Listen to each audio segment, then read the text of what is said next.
बच्चों प्रश्नावली 1.6 सेट की प्रश्नावली समुच्चय की प्रश्नावली 1.6 का क्वेश्चन नंबर 8 है। ध्यान से देखिएगा।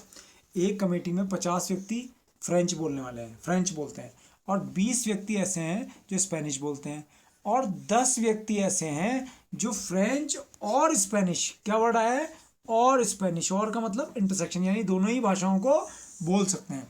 अब ध्यान से सुनना, कितने व्यक्ति इन दोनों ही भाषाओं में से, इन दोनों ही भाषाओं में से, इसको अंडरलाइन कर लेना, कम से कम एक, कम से कम एक का मतलब एक तो बोलते ही हैं और दोनों भी बोल सकते हैं, कम से कम एक तो कम से कम एक भाषा का बोल सकते हैं। तो याद रखना कि कम से कम जब भी वर्ड आएगा तो ये यूनियन के लिए है।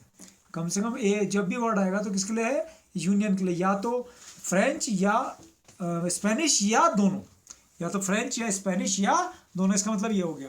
आ जाओ हल में। माना फ्रेंच बोलने वालों को एफ से तथा स्पेनिश बोलने वाले व्यक्तियों को हम एस से प्रदर्शित कर रहे हैं। तो हमारे पास 50 व्यक्ति फ्रेंच बोल रहे हैं तो एन एफ बराबर 50 हो गया, और 20 व्यक्ति स्पेनिश बोल रहे हैं तो एन एस बराबर हमारा 20 हो गया, और हमारे पास 10 व्यक्ति ऐसे हैं जो दोनों बोल रहे हैं तो एन एस इंटरसेक्शन एफ बराबर 10 हो गया। और निकालना क्या, कम से कम एक भाषा बोल सकते हैं।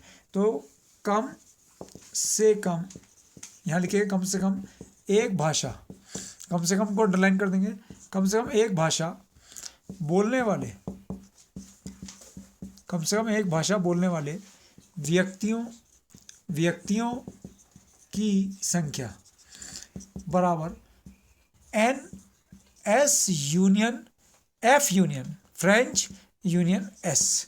कम से कम एक, कम से कम एक का मतलब ज़्यादा भी बोल सकते हैं, यानी कि दो बोल सकते हैं ज़्यादा, बराबर क्वेश्चन मार्क। अब हम अपने प्रश्न में आ जाएं। सबसे पहले मैं बताता हूं कि आपको इंटरसेक्शन वाला भाग भरना है। तो फ्रेंच और स्पेनिश कितने लोग बोलते हैं, 10, ठीक है। अब फ्रेंच बोलने वाले हमारे पास कितने, 50, देखो तो 50 में 10 भी शामिल है, तो केवल फ्रेंच बोलने वाले कितने हो गए, 40, केवल फ्रेंच बोलने वाले। स्पेनिश बोलने वाले हमारे पास है 20, तो 10 तो यहाँ आ गए स्पेनिश में, तो 10 केवल स्पेनिश बोलने वाले कितने हैं, 10। अगर हमसे पूछेगा केवल फ्रेंच कितने बोलते हैं, 40, केवल स्पेनिश कितने बोलते हैं, 10, और कम से कम एक भाषा कितने बोलते हैं, 40 और 10 50 और 10 60। तो हमें आंसर पता लग गया कि कितना है, 60 आंसर पहले ही पता चल गया। अब हम अपना फॉर्मूला लिखेंगे, एन एफ यूनियन एस बराबर n f plus n s minus n f intersection s. तो एन एफ की वैल्यू हमारे पास है 50, इसकी 20 है, और माइनस ये 10 है। 50 और 20 70, माइनस 10 बराबर कितना आ गया, 60। तो एन एफ यूनियन एस की वैल्यू आ गई 60, यानी कि कम से कम एक भाषा बोलने वाले व्यक्तियों की संख्या 60 है। क्या लिखेंगे, कम से कम एक भाषा बोलने वाले व्यक्तियों की संख्या बराबर 60।